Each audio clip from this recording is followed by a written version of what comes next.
Hello, YouTube. Alright, this is episode 3 of the Gold Making Guide. We're going to talk about dailies, which is something that I think a lot of people skip and ignore. They don't see the value in it. They don't see, the profitability. Let's talk a little bit about RITs and why RITs are valuable. And today is a perfect example of why RITs are valuable. You'll see what I pulled in the daily rewards. I'll put it on screen now. We're going to talk about the daily RIT section first. So if you have max crafting, or even if you don't, test number 3 doesn't have max crafting. They got 3.9k straight gold with 4k value in mats. I personally am test 1. I got 4.6k straight gold and 7k in mats. How do you do this? Well, you just take these little RITs off the board here, and you just do them. And the other board over there. If you don't have them to get certified, one of the certifiers is in here. One of the certifiers in the Mages Guild, and then right outside the Fighters Guild. Bada bing, bada boom. You can do it all in your starter town. I'm in Glenumbra because this is my original starter town. You do those, craft the items that you need. The quest marker will be right above it, and then you go turn it in. You turn it in right down here. My friend, as you can see, got 1k in mats. Well, he actually got what's called a RIT book, and we actually instant sold that and the other mats that he got for 61k. We actually just posted it up to get a price check on it, sold it instantly. So that's another example of how you can make money very quickly. The book itself we sold for 55k, and then he got about 6k in other mats by getting a gold wax, amongst other things. Now, this is where it gets interesting. So I always recommend do your daily RITs, but they're boring. What's something that you can do to, let's buy some lottery tickets. What's the lottery tickets of ESO? Let's tell you what the lottery tickets are of ESO. It's called the Gold Coast for a reason. And that's because the daily quests, which you can pick up right here, they're like lottery tickets. You'll see that I got 65k, and I didn't even win the lottery. I did a 5-minute quest. I got 61k gold. My friend got 6k, and then the other one got 8k. So they didn't have the best lottery chances, but we were able to crank through those quests of 5 to 10 minutes to do both of them. And then there's another quest you can take down here also. So what is the lottery? And I'm going to show you on screen. This is everything that the Minotaur set's worth. This is its value on the Xbox NA server. Which generally, if you're on PC, generally the prices are higher because gold is generally more prominent. So that's kind of how the gold market looks between both of them. Now, if you had to pick a second zone, which we did, you can see that we went to Rothgar. Rothgar has dailies here to do delves, which if you're doing solo, if you don't have anyone to help you kill world bosses, go here. Markhall Stronghold. You'll get a quest. It's basically kill a delve boss, pick up some items. I did it. I got 35k in value. I got a motif that was worth 10k, and then I got a blue ring and a blue necklace. All gonna sell. So that's just an example of the stuff that you can get. The sets here, Briarheart is one of the most popular solo PvE content things that's recommended by people like Outcasts to do things like Maelstrom Arena, which ironically is also the same area. So it's a perfect solo build. So I'll put the value of Briarheart on screen now. Also, actually the day before I did a Rothgar one, and I got a Trinamac helmet and sold it for 50k. So it's not just the sets, it's the motifs too from this zone that also sell. Then we started to test some other zones, to see if it will have some more value. We went to the Clockwork City next, and I'll put the stuff, the value of the Clockwork City, not great, not terrible. It's one of those things that you can do if you really need some money. And then finally, unfortunately, we didn't get a chance to kind of calculate it yet. But we did do Southern Elsewhere. We didn't really get anything in note, just kind of some hot garbage. You pick it up here. You have to have started the zone story. I believe you have to have the first or second zone story quest to do it. And then you can pick up the daily from there.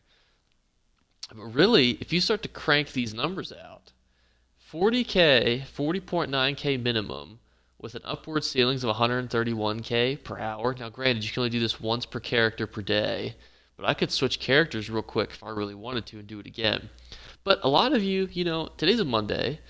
I'm only off because it's a holiday. You don't have hours and hours and hours to do dungeons to try to get these huge oogles amounts of money. So this is just a great way. Just buy your lottery ticket. Go to Rothgar, because if you get a purple ring of Briarheart, that's a lot of money. If you get the Minotaur chest, hundreds and hundreds of thousands, possibly even over 500,000. I believe it is over 500,000. I'll put it on screen again. This is the stuff that you could get any day of the week just by doing these daily quests, just by opening these little pots and seeing what you get out of them. That's why I think that this is probably the best gold making method, because it respects your time and it also respects the fact that you have a chance if you play every day to get a good item, and you will if you do every day. So that's why we're going to give this a profit of 4 out of 5. I think that's more than fair. I think that just based on all of the money that you get, it's a fair margin. So here, reliability, 3 out of 5. I mean, you could still get lucky and get amazing amounts of money, but it still fluctuates a lot. You could still get nothing. Every single earn could just be nothing repeatedly. You'll still get a lot of gold, just flat out gold, just for logging in and doing it and turning it in. You'll get some money, but there's no guarantee that you get a motif. I mean, granted, even the motifs that are bad usually sell for between 2 to 10k, but again, there's no guarantee. So that's something that needs to be considered. And then finally, market stability. I'm going to give this a 4 out of 5, not because all of these were going to stay the same. And to be quite honest, we haven't even touched Skyrim yet. We didn't even touch the Skyrim dailies because we all ran out of time. Because there's so many zones in ESO, you can always rotate what dailies you do and then make money from them. So that's where I think that the biggest profit margins are. Now, Western Skyrim is a little over-farmed right now because it is the current zone. So what that means is basically because every new player is kicking out on Western Skyrim, so they're picking up motifs and they're picking up armor pieces, and then they're just listing them for generally cheaply because the market's kind of oversaturated with them. Because while things like Eternal Vigor are great sets, everyone's in Western Skyrim playing right now. But how many people are on the Gold Coast? Nearly none. How many people still want the Minotaur shoulder pieces? A lot. So that's why the market changes in the way that it does. So market stability, I'm going to say 4 out of 5. I think that it's still a great method, and it can always be changed. Now, granted, we haven't talked about PvP dailies. This is just straight PvE dailies that are done through writs and through solo content. And you can do all this as a solo player too. You don't need to be in a party. You don't need a whole bunch of friends to do this with you. You can do this on your own, and that's why I'm putting this as one of the #1 gold making guides. Other than that, I think next time, I'm not sure what we're going to cover. Maybe we'll do PvP dailies. Maybe we'll talk about sets. I'm not a huge fan of set grinding. We've tried to do it.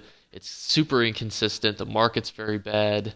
And it's just not a general consistent income for people who have short periods of time. It doesn't respect people who only can get on for 1 to 2 hours a day. It's a huge gamble, and it doesn't necessarily always pay off. So maybe I'll do it even if it isn't a huge payout, just to show you that with a couple different sample sizes and testing areas that it's not as good as a lot of people praise it to be, because a lot of people's videos are not super updated, and that they don't really account for the fact that we have a sticker book now.